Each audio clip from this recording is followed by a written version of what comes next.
హృదయపూర్వక వందనాలు. ఈ కూడికని ఏర్పాటు చేసుకున్నటువంటి అప్పల్ రజాని గారి వారి కుటుంబానికి కూడా నా యొక్క హృదయపూర్వక వందనాలు చెల్లించుకుంటున్నాను. అయితే నాకు ఈ టెంకాడ ప్రాంతము మాకు అప్పల్ రజాని గారి ఫ్యామిలీ కానీ మా సుధాకర్ అయ్య గారు ఆ యొక్క కుటుంబంతో మాకు దగ్గర ఒక 35 సంవత్సరాల నుంచి కూడా మాకు ఆత్మ సంబంధమైనటువంటి అనుభవం మేము కలిగి ఉన్నామండి. ఎందుకంటే మేము WME అక్కడ మినిస్ట్రీ అక్కడ హాస్టల్లో నేను చిన్నప్పుడు 5వ క్లాస్ నుంచి 7వ క్లాస్ వరకు నేను చదవడం జరిగింది. 93, 94, 95 సంవత్సరాల్లో. అప్పటి నుంచి కూడా నాకు పెద్ద అయ్యగారితో తర్వాత అయ్యగారితో మేము మా ప్రాంతంలో మాకు సేవకులు లేనప్పుడు ఇక్కడి నుంచి మన జీవరత్నం అయ్యగారి ద్వారా మేము చిన్నప్పుడు మాకు 4-5 సంవత్సరాలు ఉండేటప్పుడు మేము ఇక్కడికి ప్రార్థనలకి అక్కడి నుంచి నడిపిల్ల నుంచి ఒక 10 మంది మేము విశ్వాసులందరూ కూడా కలిసి వచ్చేవారము.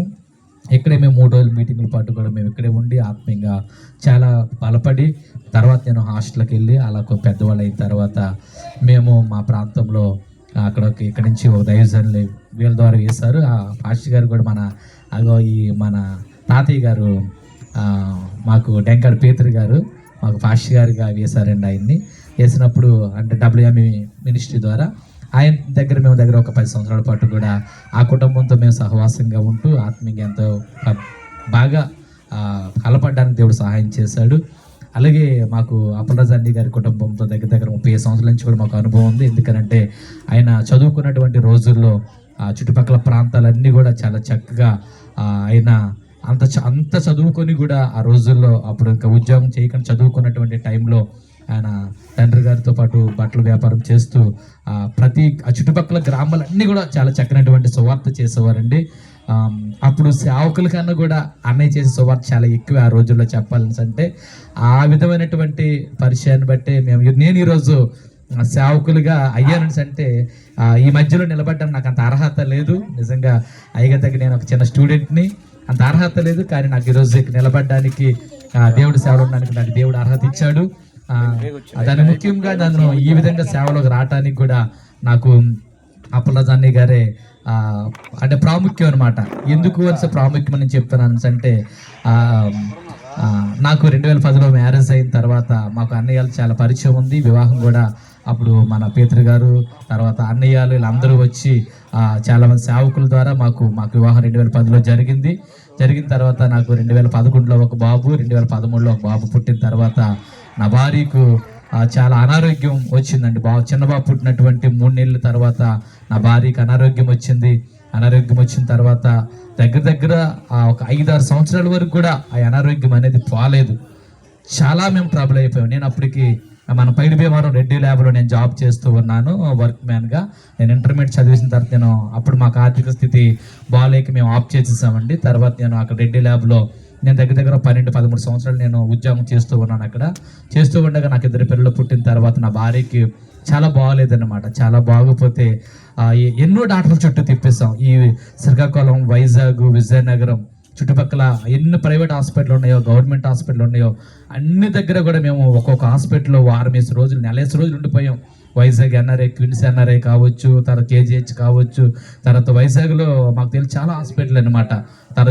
మన జనారవి తిరుమల ప్రసాద్ హాస్పిటల్ కావచ్చు, చుట్టుపక్కల చాలా ఈ హాస్పిటల్ అన్నీ కూడా మేము చాలా రోజులు ఉంచాం. అలాగే ఆమెకు అనారోగ్యం 6 సంవత్సరాల పాటు కూడా ఆవిడకి ఇది క్లియర్ అవ్వలేదు. క్లియర్ అవ్వకపోతే మధ్యలో మాకు అంటే మేమైతే కలుస్తున్నాం కానీ అన్నయ్య మా ఇంటికి ఈ ఉద్యోగం నిమిత్తం ఆయన అంటే అప్పుడు ఇది హైదరాబాదు జాబ్కి వెళ్ళిపోవడం వల్ల 3 years ఆయన ఉండిపోవడం వల్ల మా వైపు అన్నీ రాలేకపోయారు. మేమైతే కలుస్తాం కానీ ఆయన నా భార్య పరిస్థితి కానీ నా కుటుంబ పరిస్థితి ఆయన తెలియదు అనమాట. తెలియకపోతే ఆ తర్వాత 2017-18 సంవత్సరంలో అన్నయ్య ఒకసారి వాళ్ళ రిలేషన్ వాళ్ళు ఉన్నారండి, వాళ్ళు ఇంటి గృహ ప్రవేశం కానీ అన్నయ్య ఫ్యామిలీ అందరూ వచ్చారనమాట. అలా ఒక అన్నదమ్ములు అలా ఒక మొత్తం అందరూ కూడా కుటుంబం అంతా కూడా వచ్చారు. మేము అక్కడ సంఘంతో పాటు హాజరైనప్పుడు నా భార్యని చూశారనమాట. అప్పుడు పిల్లలు చిన్నవాళ్ళు 4-5 సంవత్సరాలు. అప్పుడు ఒక బాబుకి 5 సంవత్సరాలు, ఒక బాబుకి 6 సంవత్సరాలు అంత వయసు. అప్పుడు అన్నయ్య చూసి నా భార్యని చూడగానే ఆశ్చర్యమైపోయాడు. ఏంటి అసలు పెళ్లి చేసుకున్న టైంకి చాలా చక్కగా ఉన్న అమ్మాయి 2 పిల్లలు పుట్టిన తర్వాత ఇలాగ అయిపోయారండి. ఈ మధ్యలో నా భార్య నేను చూడలేదండి. చూడకపోతే అప్పటికి ఈ గ్యాప్లో ఆవిడ చాలా సిక్ అయిపోయి బాగా అసలు 45 కేజీలు 50 కేజీలు ఉన్నటువంటి వ్యక్తి అంటే టోటల్గా బలహీనంగా అయిపోయి ఇంకా 28 కేజీల స్టేజ్కి వచ్చేసింది అనమాట. ఎముకలు అస్థిపంజరం తప్ప అప్పుడు ఇంకా ఏమీ లేదు. ఈ డాక్టర్లు అందరూ రండి సార్ ఏమని అంటే ఇంకా నీ భార్య అయితే బ్రతకదు, టెస్ట్లో ఏమీ కనిపించట్లేదు, మాకు ఏమి అర్థం కావట్లేదు, ఏ మెడిసిన్ పెట్టినా మెడిసిన్కి సంబంధించినటువంటి వైద్యము ఆమెకి అసలు సపోర్ట్ చేయట్లేదు, ఇంకా తీసుకెళ్ళిపోని చెప్పి పూర్తిగా డిసైడ్ అయిపోయి ఇంకా మేము ఇంకా ఇంటికాడ పడేసినప్పుడు ఎప్పుడైతే ఒకసారి వచ్చారో అలా మా ఇంటికి నేను తీసుకొని వెళ్ళి అన్నయ్య నా భార్య పరిస్థితి అలా ఉంది, ఏం చేయాలో అర్థం కావట్లేదు అనేటప్పుడు చూసి నిజంగా చాలా పాపం అసలు ఆయన యాక్చువల్లీ ఎవరికి ఏ విధమైనటువంటి ప్రాబ్లం వచ్చినా ఎక్కువగా కన్నీటితో ప్రార్థన చేస్తారు. అన్నయ్య నా భార్య పరిస్థితి ఇలాగ అయిపోయినప్పుడు చూసిన తర్వాత బిడ్డలు చూస్తే చిన్నోళ్ళు ఇలాగ అయిపోయిందని చెప్పి చూసి చాలా ఇది ఇంకా దీనికి పరిష్కారం నువ్వు హాస్పిటల్ అన్నీ తిప్పేసామండి. అప్పుడు కాదు నాకు తెలిసి ఆ రోజుల్లో అంటే 8 సంవత్సరాల కింద 10 లక్షల వరకు కూడా డబ్బంతా అయిపోయింది. నేను అప్పుల పాలు అయిపోయాను. మాకున్న పరిస్థితి అంతా కూడా పూర్తిగా మరి ఇంకా టోటల్గా ఇదైపోయిన ఏం చేయాలి నాకు అర్థం కాలేదు. అప్పుడు ఆ టైంలో వచ్చిన తర్వాత అన్నయ్య గారు ఒకే సలహా ఇచ్చారు, ఇంకేమి నువ్వు చేయొద్దు, దేవుని పాదాలు పట్టుకో, నువ్వు ఉద్యోగం దగ్గరికి వెళ్ళొద్దు, నువ్వు డ్యూటీ దగ్గరికి వెళ్ళొద్దు, దేవుడు స్వస్థపరిచినంత వరకు, దేవుడు బాగు చేసినంత వరకు కూడా ఆయన పాదాలు పట్టుకుని నువ్వు వగ్గొద్దు అని చెప్పినప్పుడు అంతవరకు కూడా నేను ఆత్మీయంగా భక్తి జీవితం అనేది నాకు తెలియదండి. ఎందుకంటే నేను పుట్టిన కానీ నేను క్రైస్తవుగానే పుట్టాను. ఎందుకంటే నేను ఇప్పుడు 41 సంవత్సరం కానీ నేను పుట్టక ముందే నా తల్లిగారు అప్పటికి 6-7 సంవత్సరాల కిందటే నన్ను నమ్ముకున్నాను. ఆవిడ నమ్ముకొని 81, 82 ఆవిడ దేవుడు నమ్ముకున్నారు. తర్వాత మేము పుట్టామన్నమాట. అయితే క్రైస్తవ జీవితమే కానీ పెద్దగా మాకు ఆ దేవుడి యందు భక్తి జీవితం అని నాకు తెలియదు అనమాట. ఇలాగా అంటే ఏ విషయం అయినా సరే తెలియపోయేటప్పుడు ఆ టైంలో వచ్చి మా అన్నయ్య వచ్చి ఇలాగ డ్యూటీ దిగి వారానికి 3 సార్లు వచ్చి మా ఇంటికి వచ్చి ఎవరు కూడా అంత బాధ్యతని తీసుకోవడం చాలా కష్టం అండి చెప్పాలంటే. అయితే వచ్చి ఆమె పరిస్థితిని చూసి ఇంకా డాక్టర్లు అందరూ కూడా ఇంకా పంపించేసి ఇంకెందుకు పనికిరాదు అన్నప్పుడు కన్నీటితో వచ్చి 2-3 గంటల సేపు ప్రార్థన చేసి ఇంకా నన్ను కూడా ప్రత్యేకంగా ప్రార్థన చేయమని చెప్పి బలపరిచి నా తల్లి గారి నా కుటుంబం అంతా మీరు అందరూ కలిపి ఆ యొక్క మంచం మీద వేస్తామన్నమాట. మంచం మీద వేసిన తర్వాత మంచం చుట్టూ కూడా మీరు అందరూ కూడా కూర్చొని దేవుడిని అడగండి. రాత్రి ఎప్పుడు సమయం ఉంటే అప్పుడు మీరు ప్రార్థన చేయండి, అడగండి దేవుణ్ణి, ఎందుకయ్యా స్వస్థపరచట్లేదు, డబ్బు అయిపోయింది, అక్కడ ఉన్నంత అయిపోయింది, ఇంకా హాస్పిటల్ తీసుకెళ్ళడానికి శక్తి మాత్రం ఇంకా లేదు, ఇంకా డాక్టర్లు అయితే హాస్పిటల్ తీసుకురావద్దు, ఏం చేయాలో మాకు అర్థం లేదు. ఆ రిపోర్ట్లు టెస్టులు చూస్తే వైజాగ్లో డాక్టర్ అయితే ఆశ్చర్యపోయాడండి. ఇన్ని హాస్పిటల్ తిప్పారా, ఇన్ని టెస్టులు చేయించారా, దీంట్లో ఏంటి కనిపించలేదు, డాక్టర్లు అయితే ఆశ్చర్యపోయారనమాట.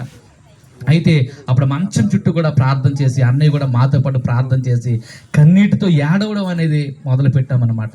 అంతవరకు నా జీవితంలో పాటలు పాడేవాడిని, వాక్యం చదివేవాడిని, ఏదో ప్రార్థనకి వెళ్ళొచ్చేవాడిని, కానీ ఇలాగా కష్టం వస్తే దేవుడి పాదాలు పట్టుకొని ఏడాలని సంగతి మాకు తెలియదండి.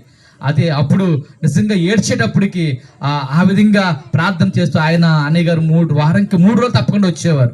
ఆమె పరిస్థితి చూసి అలాగా ప్రత్యేకంగా మా కొరకు సమయాన్ని కేటాయించుకొని 4 రోజులు వచ్చేటప్పటికి ఆ తర్వాత చెప్పారు, నువ్వు ప్రత్యేకంగా నువ్వు డ్యూటీకి వెళ్ళొద్దు, ఎక్కడికి వెళ్ళొద్దు, నువ్వు దేవుడి కొరకు నీ భార్య నీకు కావాలని అంటే. ఎందుకంటే ఆయన అన్నారు, నేను ఎంతో మందికి ఈ విధంగా నేను చెప్పినప్పుడు దేవుడు గొప్ప కార్యం జరిగించాడు, నీ జీవితంలో చేస్తాడు చూడు అన్నప్పుడు చెప్పినప్పుడు నాకు చాలా కాలం వచ్చిందనమాట.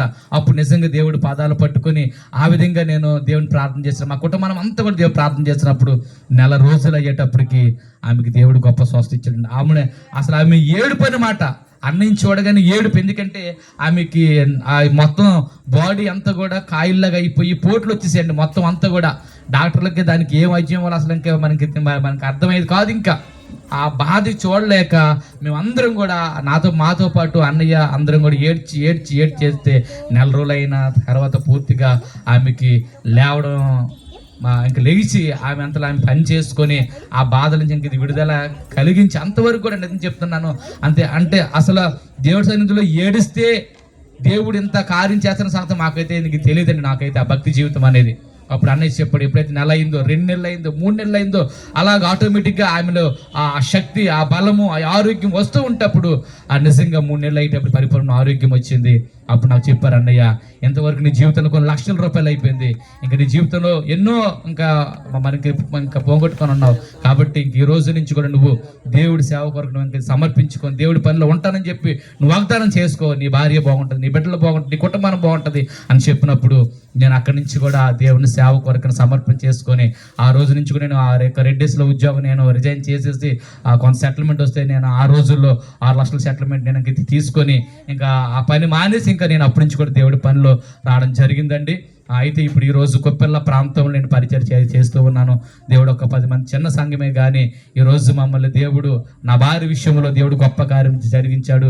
ఇదంతటికి కూడా కారణం ఏంటంటే కొన్ని సంవత్సరాల నుంచి వారితో కలిసి వారి కుటుంబంతో, అలాగే తాతయ్య గారి కుటుంబంతో, అయ్యగారుల యొక్క ఫస్ట్ నుంచి కూడా మాకు ఉన్నటువంటి అనుబంధంతో ఈ ప్రార్థనలన్నిటి ద్వారా కూడా దేవుడు ఆ విధంగా నేను సేవకు రావడం జరిగింది. ఈరోజు నాకు ఆ బిడ్డలో ఒక బాబు 10th క్లాస్, బాబు 9th క్లాస్కి వచ్చి ఉన్నాడు. నా భార్య కూడా చాలా చక్కగా ఆరోగ్యంగా ఉంటూ అసలు యాక్చువల్లీ వద్దాం అనుకున్నాము, నా భార్యతో పాటు కూడా వద్దాం అనుకున్నామండి. కాబట్టి నేను వేరే దగ్గరికి మీటింగ్ నేను చాలా దూరం నేను ఎస్కోట్ వెళ్ళాను.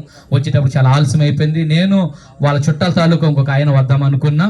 ఆయన రాలేటప్పటికి మరి మా ఇంటికా నుంచి రావడానికి చిన్నబాబు నేను వచ్చేసాను ఏంటంటే మా టైం అయిపోతుందని చెప్పి, కాబట్టి ఈ యొక్క సాక్ష్యాన్ని నాకు ఇచ్చారు. ఆ దేవుడు ఆ గొప్ప కార్యం జరిగించి ఈరోజు నేను సేవకునిగా ఈరోజు మీ మధ్యలో ఉన్నానని అంటే దానికి నిజంగా అన్నయ్య ఆ ప్రార్థన, ఆ సహకారము నేను అనుకుంటూ ఉన్నాను చాలాసార్లు. ఎందుకంటే ఆయన ఉద్యోగం చేస్తూ ఉన్నారు, మా ప్రాంతం అప్పుడప్పుడు వస్తూ ఉంటారు, చాలామంది సువార్త చెప్తూ ఉంటారు, ఎవరికైనా బాగాలేకపోతే కన్నీరు కాచి ప్రార్థన చేస్తూ ఉంటారు. ప్రభువా, ఆయనలో ఉన్నటువంటి జ్ఞానము కానీ, ఆయనలో ఉన్నటువంటి ఆ యొక్క అంటే చెప్పే విధానము కానీ అది ప్రార్థన జీవితం నాకు లేదు ప్రభు అంతా.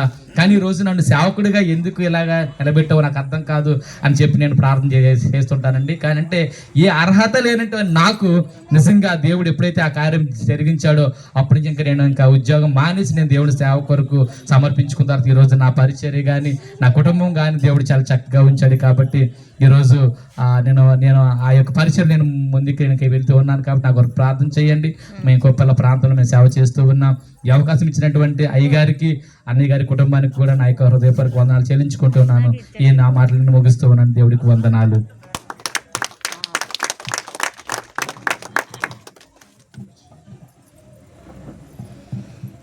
ప్రియులరా, తక్కువ సమయంలో తక్కువ మాటలు తన కుటుంబపు విషయాలు, చదువుకున్న విధానాన్ని తెలియచేశాడు. దేవుడు చేసిన మేలులు ఎవరు ఎప్పుడు మరువకూడదు.